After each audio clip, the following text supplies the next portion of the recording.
Bokeh Photos. Hi and welcome back. Today I will answer a question by Andrea about how did I do the color grading for this particular images for the bracelets. So it simply happened. First of all, in my workflow I'm using Lightroom as the basics for colors because it's easy to change multiple images at the same time. Afterwards I'm moving this to Affinity to really tweak in the parts, the masking, everything else. So let's start. This is the main image from the thumbnail from the previous video. You can see this right now here in the upper corner, and this is the original. Let it load. Sorry, not that. This is the original one. This is the raw file. As you can see, there are no changes whatsoever. I did simply make a copy, develop settings, and reset. Everything is reset.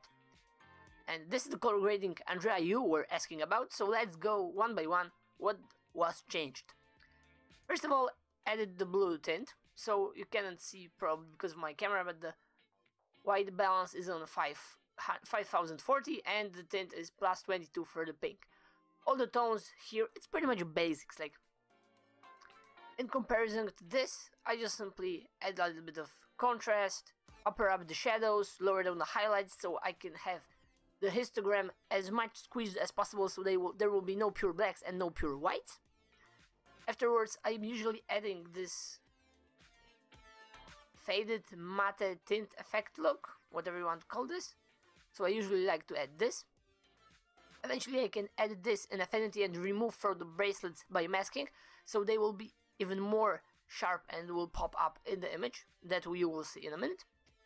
And the color grading, it's just simply a vibe that I needed to remove a little bit of those luminance in the reds and greens. The green and yellow is moved towards the orange color, so this is not green anymore, as you can see. So everything is switched towards a lot more blue and a lot more yellow and orange. And pretty much red, because this is very reddish. On that part here, it could be probably a little bit more red. But for the purpose of that presentation, this is totally enough. So how do I feel about those colors? This is something you need to play around. There is no one single best solution. The bottom line here is that if we could reset everything, you can do whatever you want with this. And since you know how the hue, saturation and luminance look, I can just simply move those reds and go here or here towards yellow color or orange. So I can either add a little bit of saturation to the bracelets or remove those, or to any other parts like this stone here also.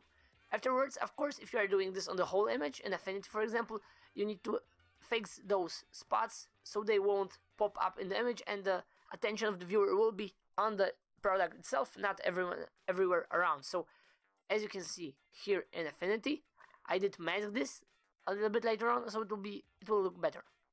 But moving forward, this is just basic sharpening, basic noise reduction, just a little bit, so it's in my opinion always a good idea to do it.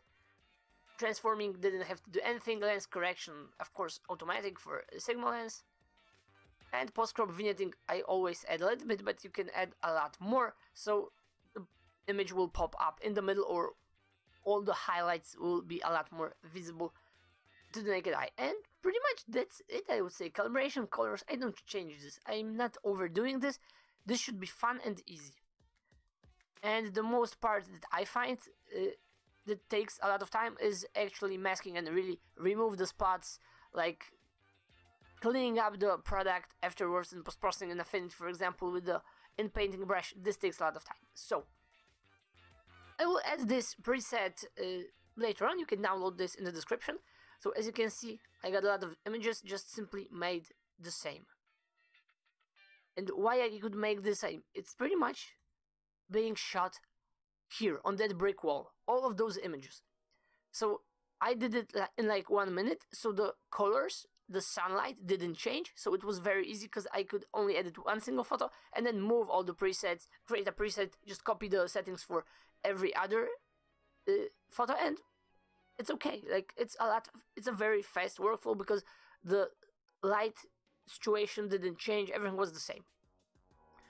And using the preset for this image, we got something like that with a little bit, of course, of cropping. And there you have it. It's that simple. You don't really have to do any rocket science with this. You just shoot the images, grade one image with colors like in Lightroom, and just apply the settings for all of those. And that's it. Afterwards, of course, every image should be done a little bit differently, probably in Affinity, but this is later on. So, now we got those images, those base images, I would say, and in Affinity, for example. I did a masking for that, to add this background so it will be darker, and the image will pop up even more. So this is exactly this. As you can see, this is simply cropped. And afterwards, I use this also here. Let me remove all the layers so you can see the base image I was working with, so you will know better the whole process. So this is the image from here. This is this one.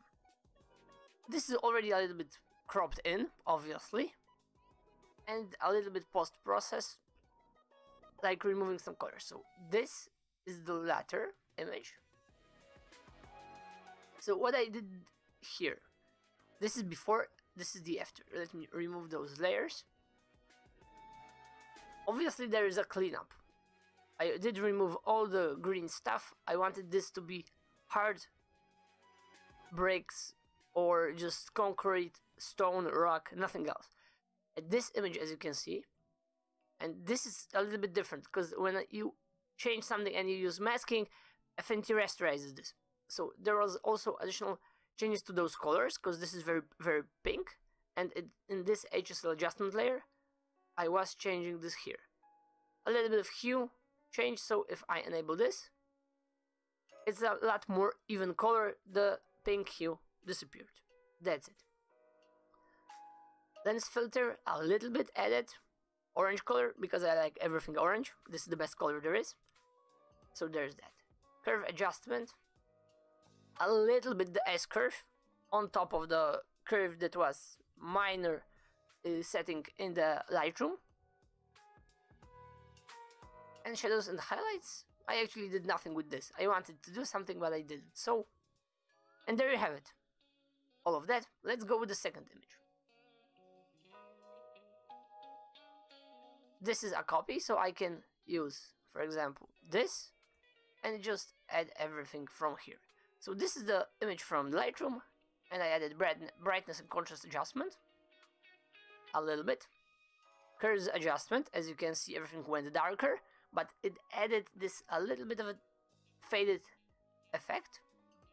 So I like this, and there are harsh highlights here, so I lowered this down so it will be a lot less visible and especially detailed. Sorry. Shadows, of course, a little bit up so we can see a little bit more of this. Let's click here so we can see some background, so it won't be that dark. HSL adjustment, is anything? Yeah, for the pink hue. Yeah, there is a pink hue here. I wanted to delete this, so I added this. And lens filtering, the orange color also. And there you have it. It's pretty simple in the end, and this is the version with cleaned up all that, so it won't be distracting. Just removed a couple things, and you can see the artifacts that this is being cloned and copied here. I had some problems with this, but this is just an example, so you can always play around until you are satisfied with this. And there you have it. It's not very hard to do. It does take a lot of time to really dial in all the changes you need. So, unfortunately, but as always, practice, practice, and practice. And there you have it. You can download the preset from Lightroom in the description, as I said. And that's all. If you have any questions, feel free to hit me up. Thanks for tuning in, and bye for now.